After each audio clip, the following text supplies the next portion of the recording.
Bom, esse mês nós estamos refletindo a respeito da adoração aqui na IBNU. E eu creio que o ser humano é um ser criado para reverenciar algo, para adorar alguma coisa. Todo ser humano foi criado com essa inclinação e ele não tem escolha a respeito disso. O ser humano não consegue viver sem adorar algo que o transcende. E nessa condição de criatura que adora, que reverencia algo por necessidade, todas as soluções que esse ser humano encontra são erradas. Todas as possibilidades de o ser humano conseguir satisfazer esse desejo que ele tem de transcendência de um ser ou de seres que vão muito além da sua própria condição, são soluções erradas, exceto uma solução.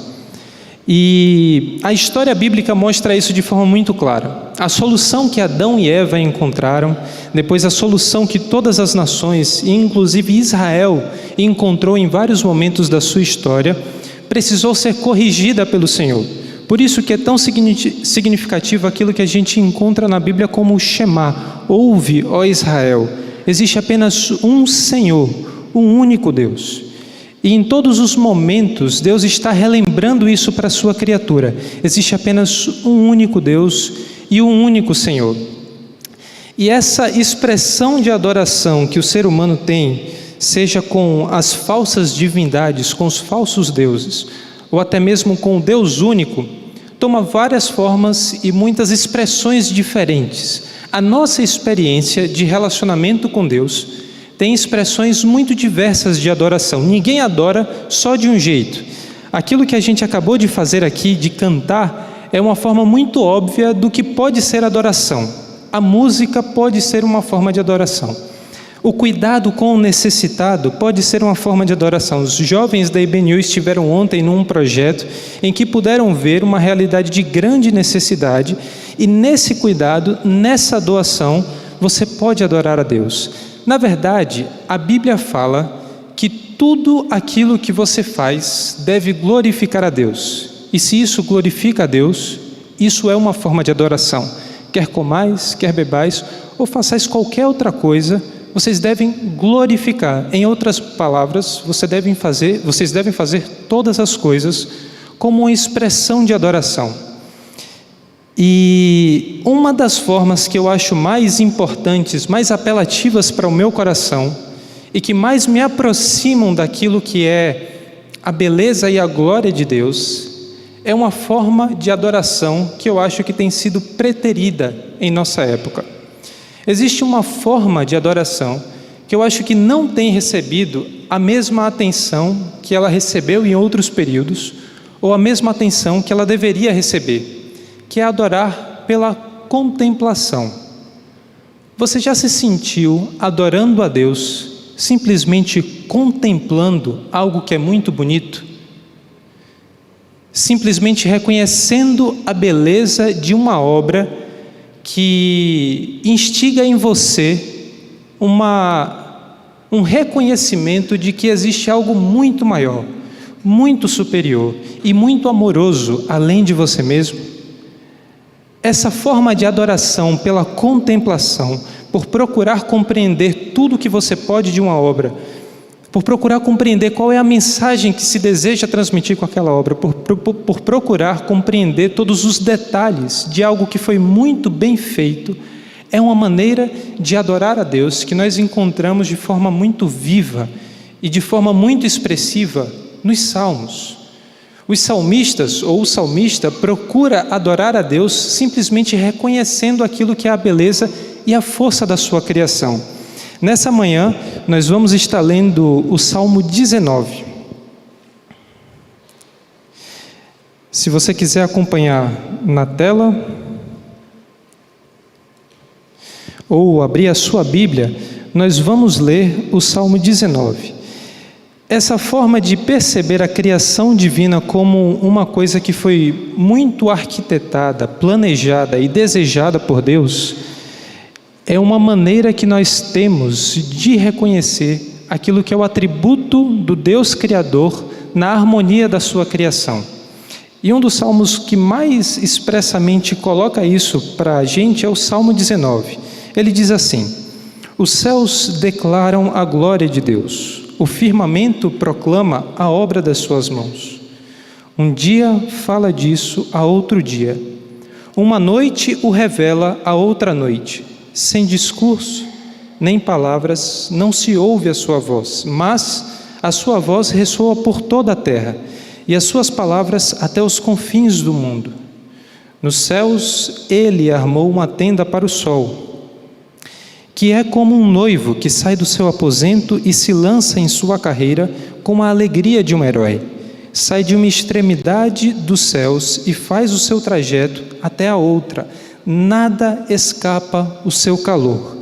A lei do Senhor é perfeita e revigora a alma. Os testemunhos do Senhor são dignos de confiança e tornam sábios os inexperientes.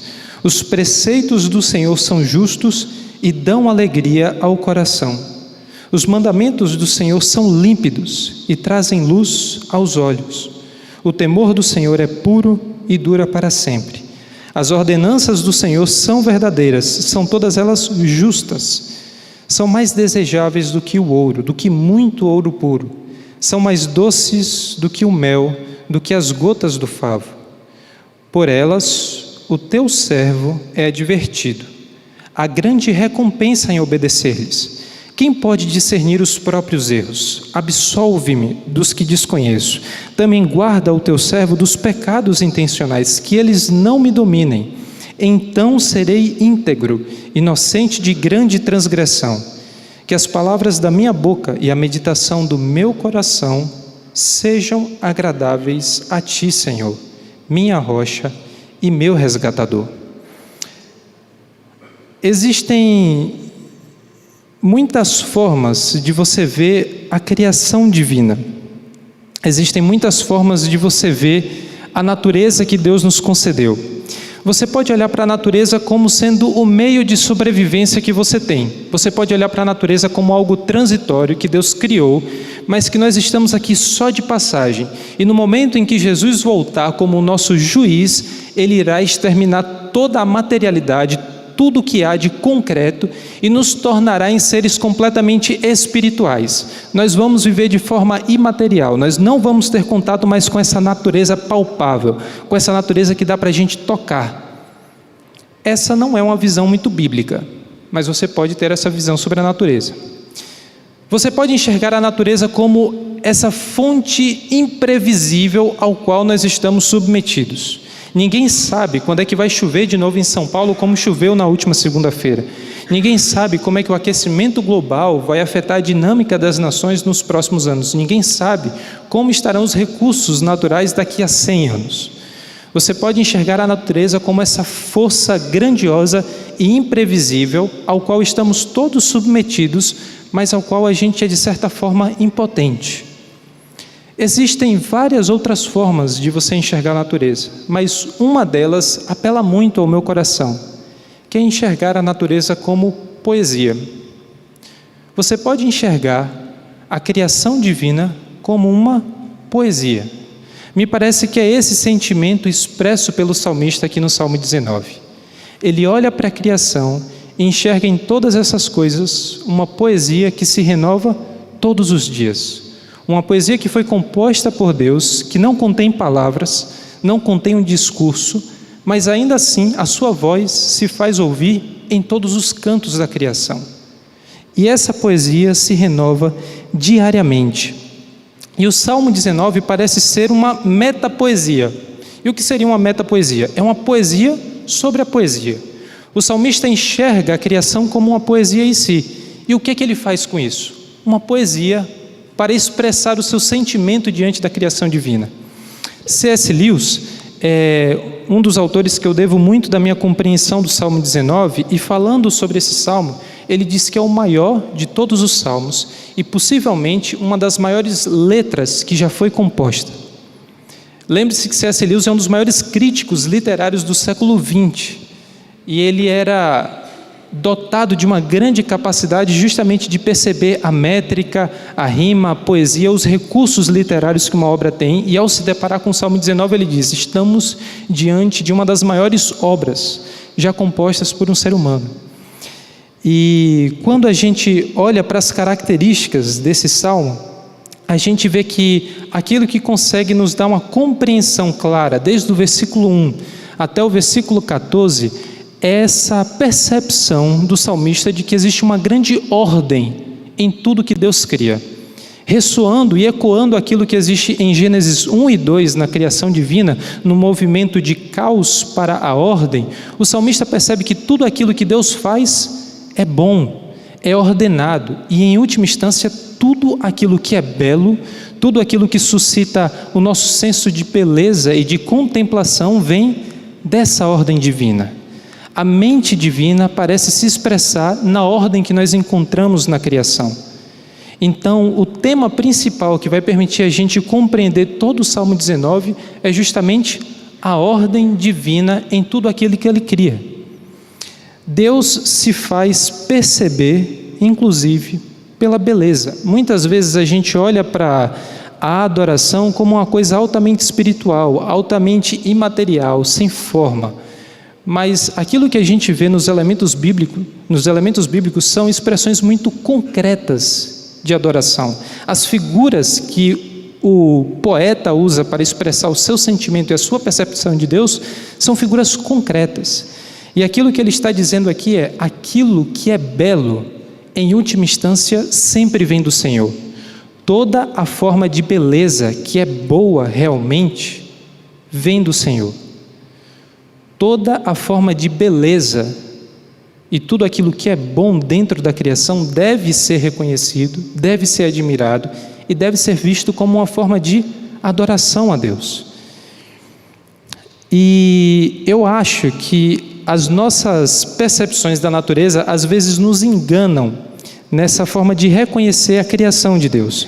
Por exemplo, aquilo que nós tratamos como normal, como ordinário, dos fenômenos naturais, na minha visão, era reconhecido pelo salmista como uma obra sempre extraordinária.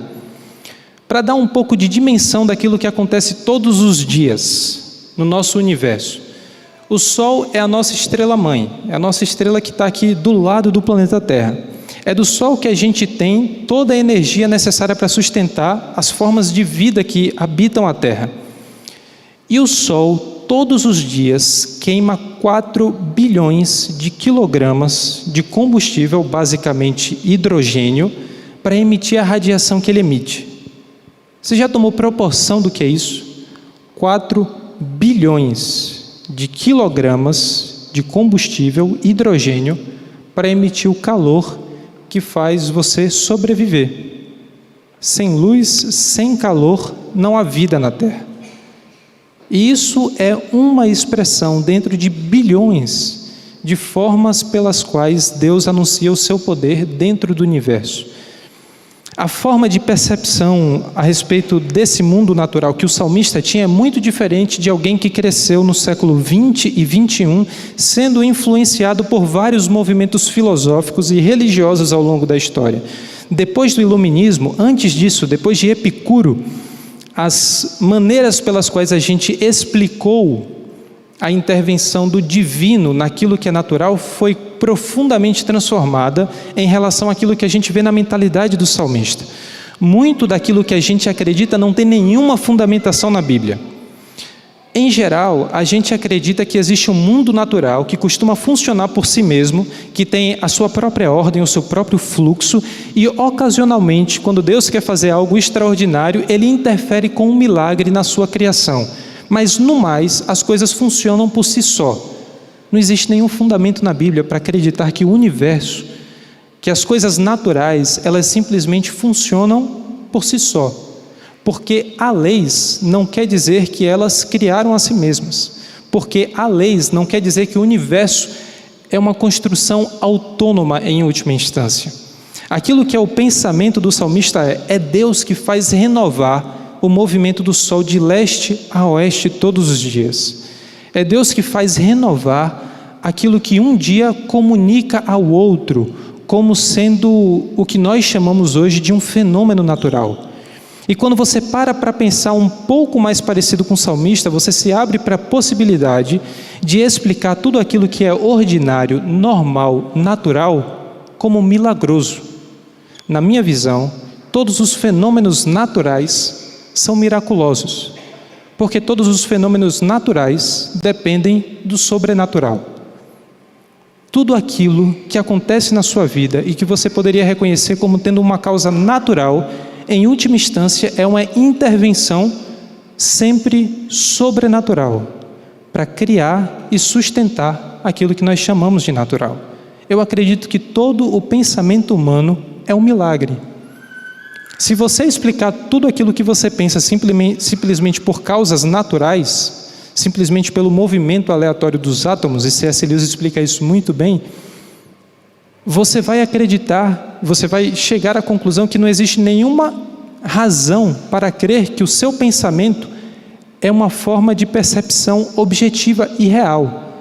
Se você acredita que tudo que se passa no seu cérebro é simplesmente uma expressão do natural, de causas que são racionais e explicáveis, em última instância, não existe nenhuma razão para você crer que o seu pensamento ele é confiável, porque ele é fruto de movimentos aleatórios de átomos que se processam dentro do seu cérebro.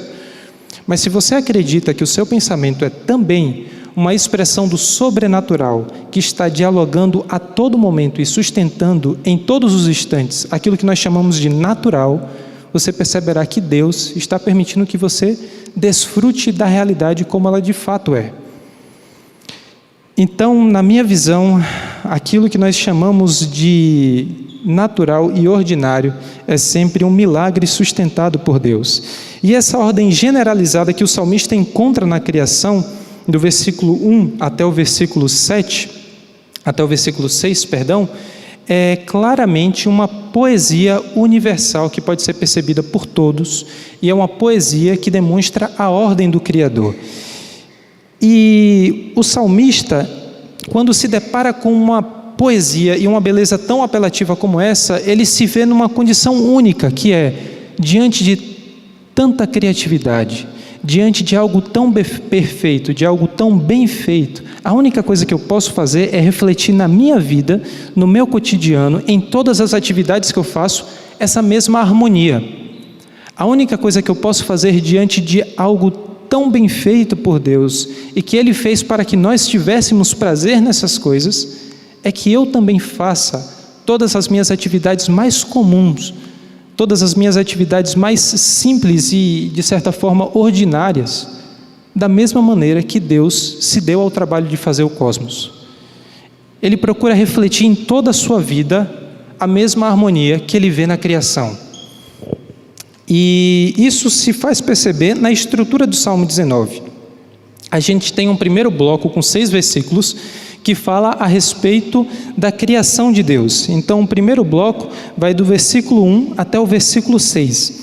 Do versículo 7 em diante, a lei do Senhor, a gente vai ter uma série de 5 versículos que fala sobre a lei, sobre os mandamentos, sobre os decretos divinos. Por isso que a mesma coisa se faz expressar por palavras semelhantes. A lei do Senhor, os testemunhos do Senhor, os preceitos do Senhor, o temor do Senhor, as ordenanças do Senhor. Então você tem um bloco de 5 versículos que fala justamente dessa lei e desses decretos.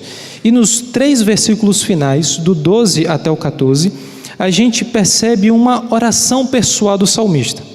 Então a gente tem bloco 1, natureza, bloco 2, lei, bloco 3, oração pessoal. O bloco 1 compõe o primeiro movimento do salmo. O bloco 2 e o bloco 3 compõem o segundo movimento dos salmos. Então, de forma macro, o salmo se compõe de 2 movimentos, até certo ponto, diferentes. Do ponto de vista lógico, você poderia dizer que os 2 movimentos não têm nenhuma relação. A semântica, as palavras diretamente escolhidas pelo salmista entre o versículo 1 e o 6, comparado com o versículo 7 a 14, parece não ter nenhuma relação entre si. uma leitura e interpretação mais crítica desse texto vai dizer justamente que são duas composições diferentes. Aquilo que tradicionalmente a gente lê como Salmo 19 seria dois momentos de inspiração que o salmista teve e que na história foram colocados como um único poema. Mas isso não só não é necessário, como isso, na minha visão, mataria toda a mensagem do Salmo 19. Na minha visão, não existe na mente do salmista nenhuma transição real entre aquilo que ele fala sobre a natureza e sobre a lei do Senhor. Na cabeça do salmista, não existe nenhuma diferença falar sobre o sol e falar sobre o Deuteronômio. E eu preciso admitir que é intuitivo para mim compartilhar o sentimento do salmista no versículo 1 a 6. Todo mundo que está, eu espero, toda pessoa com o mínimo de sensibilidade, que está diante de uma obra muito grandiosa, como uma cachoeira, como uma cordilheira, como uma obra natural, o mar, ele é sensibilizado pela grandeza da criação. Ele se faz perceber muito pequeno diante daquilo que está à sua frente. A natureza tem esse poder de nos convencer que nós somos muito impotentes. E é natural compartilhar até certo ponto esse sentimento do salmista. A criação declara a glória de Deus. Todo mundo que se aplica um pouco para estudar e compreender como é que tudo isso funciona, vai perceber uma grande ordem, uma grande harmonia. E daí vem o nome cosmos, de algo que suscita no nosso coração o senso de beleza, de harmonia. Mas o sentimento do salmista entre o versículo 7 e 14 eu não consegui entender muito facilmente. Eu não consigo entender tão diretamente como é que o salmista pode dizer que leis, decretos, e aqui ele está falando de lei mesmo, de questões ligadas à constituição do que seria o funcionamento de Israel, daquilo que se deveria tratar com seus empregados, com seus servos. Esse senso de ter prazer em leis é algo muito mais difícil para mim, porque as leis depõem contra os meus impulsos. Quando você pega só os 10 mandamentos, tem um monte de impulso que você gostaria de concretizar e que é proibido pela lei. Não matarás. Você pode pensar, eu não sou um homicida, mas de acordo com o padrão estabelecido no Novo Testamento, certamente você é um assassino. Porque Jesus fala que se você matou no seu coração, se você odiou o seu irmão a tal ponto de matá-lo no seu coração, diante de Deus, você é um assassino. A lei depõe contra os meus impulsos e desejos mais primitivos. E o salmista ainda assim parece encontrar o seu prazer e a sua alegria na lei do Senhor. Veja como é que ele começa o versículo 7. A lei do Senhor é perfeita e revigora a alma. Os testemunhos do Senhor são dignos de confiança e tornam sábios os inexperientes. Os preceitos do Senhor são justos e dão alegria ao coração. Os mandamentos do Senhor são límpidos e trazem luz aos olhos. O temor do Senhor é puro e dura para sempre. As ordenanças do Senhor são verdadeiras, são todas elas justas. E o versículo 10 expressa isso da maneira mais clara possível. São mais desejáveis do que o ouro, do que muito ouro puro.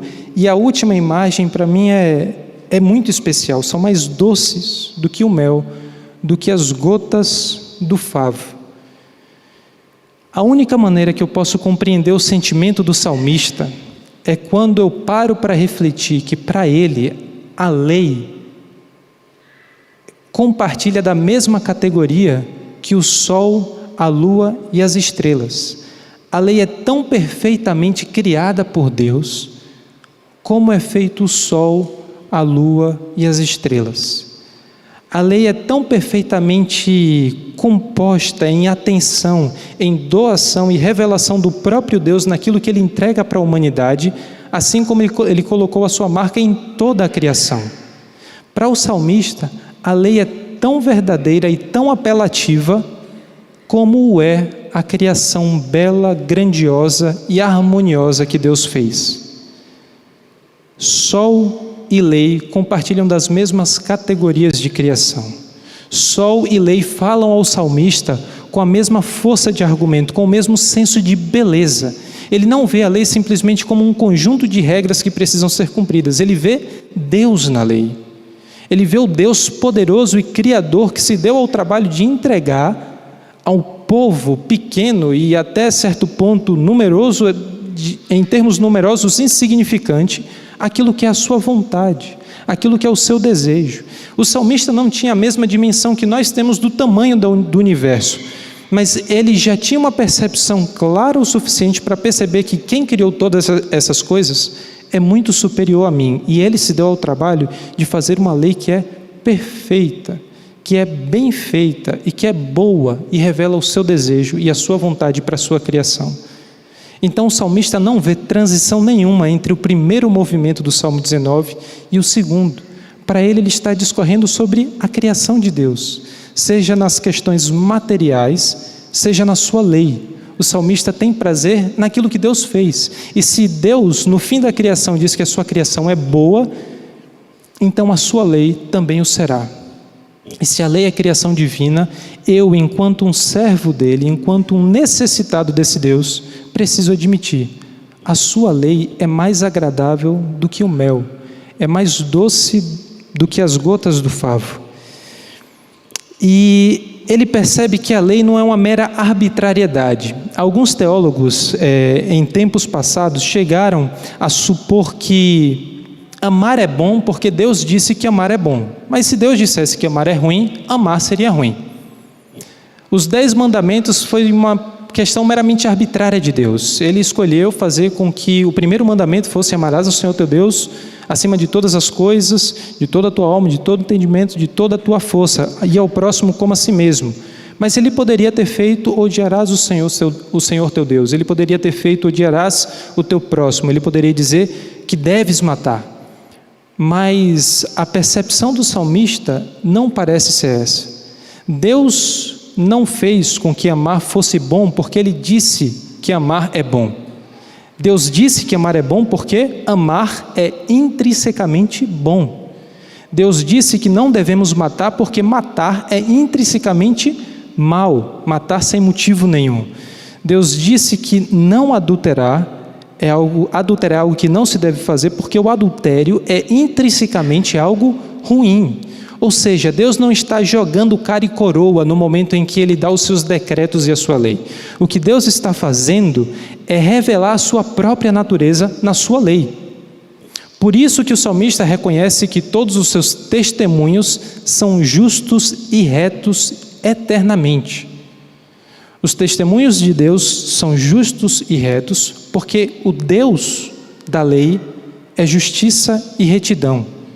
O que Deus faz não é escolher arbitrariamente aquilo que Ele irá compor como lei. O que Ele faz é compartilhar de si mesmo na sua lei.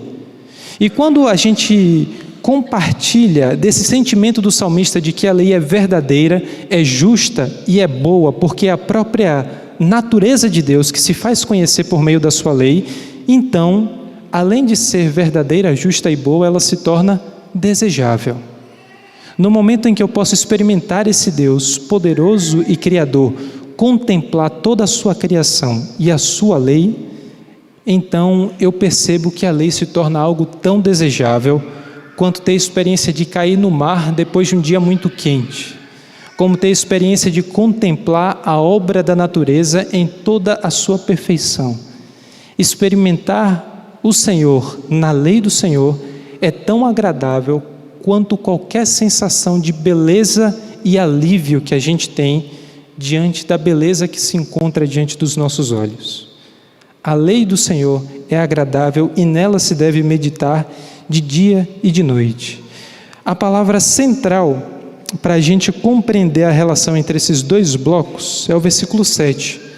A lei do Senhor é perfeita e revigora a alma, os testemunhos do Senhor, versículo 6. O sol sai de uma extremidade dos céus e faz o seu trajeto até a outra. Nada escapa o seu calor. A figura que o salmista escolheu para representar o poder e quase que a onipresença do sol e do seu calor sobre a terra é a mesma percepção que ele tem do que a lei faz com o coração do homem. Assim como quem já andou num local onde não tem nenhuma sombra e o céu não tem nenhuma nuvem e sabe que ele não tem como se esconder do calor do sol, porque o sol alcança todas as coisas com o seu calor, assim a lei do Senhor revela em todos os cantos, todos os espaços da nossa alma, aquilo que não é retidão, aquilo que não é bom, aquilo que não é justo. A lei do Senhor nos revela tudo aquilo que é corrupção e maldade, tudo aquilo que é o inverso do que o salmista declarou como sendo as propriedades da lei do versículo 7 em diante. Se a lei é boa e alegra o coração, tudo aquilo que o sol revela e que não é retidão é aquilo que traz a doença do coração. Todas as vezes que nós nos negamos a seguir essa revelação de Deus que se encontra em toda a Bíblia, não apenas no Pentateuco, mas em toda a Bíblia, aquilo que nós construímos para nós mesmos é negação de Deus. Tudo aquilo que nós construímos para o nosso próprio entendimento é ilusão. Todas as coisas que nós construímos para nós mesmos, no momento em que nós negamos essa revelação de Deus, nos negamos a contemplar a sua perfeição na sua lei, é o caos, a corrupção. É o movimento inverso do que a gente encontra em Gênesis 1. Se das águas e da criação caótica a gente chega ao ápice da criação, com a criação humana, tudo aquilo que acontece de Adão e Eva em diante, a parte de Deus, é um movimento de ordem para desordem. É um movimento de negar tudo aquilo que foi feito para ser harmonioso. E é por isso que o salmista vai dizer: nada escapa ao calor do sol, assim como nada escapa à revelação da lei. Aquilo que é bom e é perfeito, lá na frente, na discussão de Paulo em Romanos, vai dizer que trouxe morte e condenação, porque aquilo que a lei sempre desejou fazer foi trazer vida, mas ela é incapaz de trazer vida. Na verdade, tudo aquilo que o homem sempre precisou foi de vida e perdão, e aquilo que a lei, que é perfeita e agradável, fez foi acusar aquilo que é corrupção e maldade. Mas diante dessa lei que é perfeita, dessa lei que revigora a alma, a postura do salmista na sua oração pessoal é: quem pode discernir os próprios erros? Quando o salmista percebe que a lei faz aquilo que ele é incapaz de fazer, ele se volta para o Senhor e pergunta: quem poderia descobrir por si só aquilo que a tua lei está revelando? Quem poderia saber por si só aquilo que só o calor do sol, só a sua luz é capaz de revelar? Absolve-me dos que desconheço. O salmista sabe que mesmo meditando na lei do Senhor, e o Salmo 19 precisa ser lido à luz do Salmo 1, mesmo meditando de dia e de noite, mesmo tendo o seu prazer na lei do Senhor, mesmo procurando conhecer e compreender o máximo daquilo que é a vontade divina, ele sabe que o seu caminho não é de pura retidão. Ele sabe que o seu caminho não é de puro agrado a Deus, mesmo quando ele não está consciente do seu erro. E por isso ele pede: Senhor, absolve-me dos pecados que eu desconheço, das vezes em que eu não agi em coerência com a tua lei. E no versículo 13, também guarda o teu servo dos pecados intencionais, que eles não me dominem. Uma expressão muito parecida vai ser encontrada na história de Caim. O que Deus fala para Caim? Olha, o pecado está próximo de você, mas tome cuidado para que ele não o domine. Aquilo que o salmista fala é: Senhor, até mesmo as coisas que eu sei que eu não devo fazer, essas eu também as faço, mas o que eu te peço é que elas não me dominem, que eu não fique escravizado aos pecados que eu tenho consciência que são pecados. Então, diante da situação de perdão dos seus pecados, da absolvição dos seus pecados não intencionais e dos seus pecados intencionais, o que ele diz? Então serei íntegro, inocente de grande transgressão. Se o Senhor tiver misericórdia de mim, em relação às coisas que eu pequei sem saber, e das coisas que mesmo sabendo, eu pequei contra o Senhor, eu transgredi a tua lei, então eu serei íntegro e inocente de grande transgressão. O versículo 14 para mim é a forma mais elaborada e a forma mais sincera que o salmista poderia concluir toda essa reflexão. Ele vai dizer que as palavras da minha boca e a meditação do meu coração sejam agradáveis a Ti, Senhor. O versículo 14 deve ser compreendido à luz do versículo 1 até o versículo 6. E para nós que lemos da história de trás para frente, à luz também de João capítulo 1. Deus criou todas as coisas pelo poder da sua palavra. Quando Deus criou todo o universo, Ele fez toda a sua obra e concluiu também a humanidade, o que Ele disse? Ele viu que a criação ficou muito boa. Pelo poder da sua palavra, Deus fez algo que agradou ao seu coração e Ele fez algo que seria capaz de agradar ao coração de toda a humanidade. Quando o salmista percebe que toda essa criação é boa, que toda a criação da lei é perfeita e agradável, é desejável para se obter entendimento e para revigorar a alma, no final das contas ele se reconhece como um pecador e diz: Senhor, me perdoa, porque eu não sou tão justo como a Tua criação é perfeita. Eu não sou tão reto como a Tua lei é reta. Mas se o Senhor me perdoar, se o Senhor me absolver dos meus pecados, então as palavras da minha boca e a meditação do meu coração poderão agradar ao Senhor da mesma forma que eu me agrado nas Tuas palavras e na Tua criação. Eu acho surpreendente essa possibilidade de que eu, uma criatura dependente, uma criatura pecadora, posso alegrar o coração do Deus Criador de todas as coisas. Você já parou para pensar isso? O mesmo Deus que fez um sol que queima 4 bilhões de quilogramas de hidrogênio por dia, que fez bilhões de outras estrelas, que fez uma criação harmoniosa, uma criação que apela ao nosso coração, um Deus que criou todo o universo pelo poder da sua palavra, pode se agradar das minhas palavras. Esse Deus pode se agradar da meditação do meu coração. Isso me coloca numa condição de completa adoração diante de Deus, em contemplar aquilo que Ele fez e contemplar a condição que Ele me colocou. A condição de poder não só se relacionar com esse Deus, mas poder dar alegria ao seu coração. Aquilo que se fala a respeito de Davi, que era um homem segundo o coração de Deus, é algo muito significativo. Um outro episódio que parece ressoar essa frase a respeito de Davi é no batismo de Jesus Cristo. Quando Jesus é batizado, o que o Pai fala? Esse é o meu Filho amado em quem eu tenho prazer.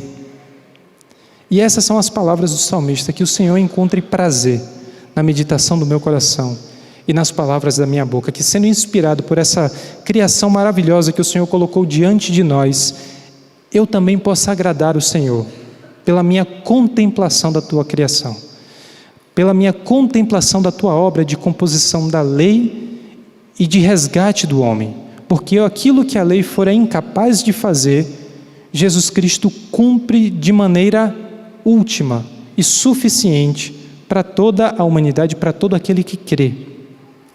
E o que Jesus vai fazer? Dentre vários cumprimentos proféticos que Jesus realiza, um deles é o que eu acredito que Malaquias vai falar a respeito do sol da justiça.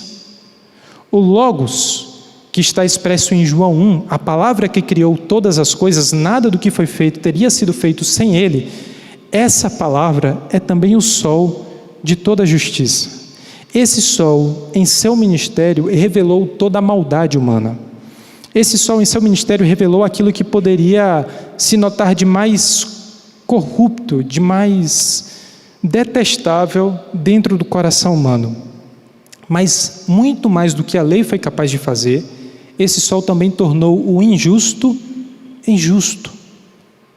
O sol da justiça foi capaz de fazer aquilo que Malaquias logo em seguida vai falar a respeito do sol da justiça, que ele é capaz de trazer cura. Ele tornou aquilo que era torto em retidão, a injustiça em justiça. Tudo isso simplesmente porque ele se entregou por todo aquele que é injusto. Se entregou para que todo aquele que nele crê não pereça, mas tenha a sua vida completamente sondada e completamente redimida por esse sol.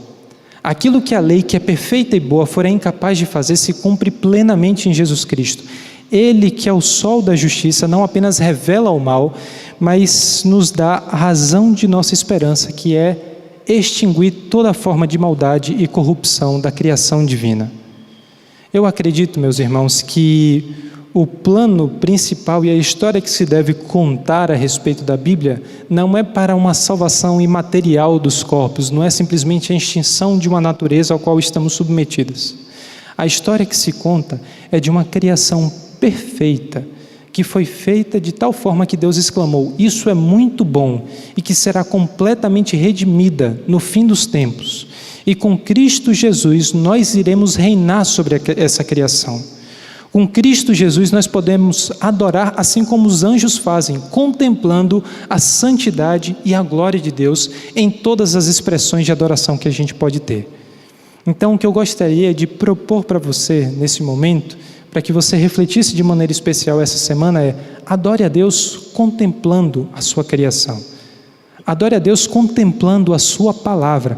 Veja que o Salmo, a Bíblia, a Torá, para aquilo que era o objeto de admiração do salmista, não era algo simplesmente que deveria ser lido ocasionalmente, simplesmente como algo espiritual e lido de uma forma completamente diferente. Ele lia a Torá como algo que deveria ser examinado. Ele lia a Torá como algo que deveria ser conhecido nos seus mínimos detalhes. Era como se você conhecesse tanto uma obra, contemplasse todos os seus aspectos, desse o máximo da sua força, do seu entendimento e da sua compreensão para captar a mensagem daquela obra, para compreender aquela mensagem, que você é capaz de se fazer um com aquela verdade. Você é capaz de entrar naquela obra e ter prazer naquilo. Você é capaz de se colocar no lugar da criatura como Deus desejou que você fosse criatura e ter prazer na criação do Senhor. Contemple a criação de Deus com a mesma postura do salmista. E que o Senhor nos traga uma condição de adorá-lo também pela contemplação, também pela reflexão daquilo que Ele fez de forma tão agradável e perfeita. Senhor nosso Deus e Pai, nós agradecemos ao Senhor porque esse salmo coloca em nosso coração um sentimento de grande alegria, um sentimento de grande prazer por aquilo que o Senhor fez com tanta atenção, uma poesia que se faz escutar em todos os cantos do universo. Que a poesia que se completa em Cristo Jesus, na sua morte e ressurreição, possa trazer alegria ao nosso coração todos os dias, possa renovar a nossa esperança, que essa criação que é boa e perfeita continuará a ser redimida pelo Senhor até que não haja mais nenhuma expressão de maldade, até que não haja mais nenhuma lágrima, até que não haja mais nenhum sofrimento naquilo que é obra das Tuas mãos, meu Deus. E que isso nos traga grande prazer no Senhor, que nós possamos nos orgulhar em Ti, nós possamos nos orgulhar em conhecer e experimentar o Senhor. Essa é a nossa oração em nome de Jesus. Amém. Você foi abençoado por este vídeo, por esta mensagem? Inscreva-se no canal, aperte o sininho e você ficará sabendo das novas mensagens e reflexões da IBNU.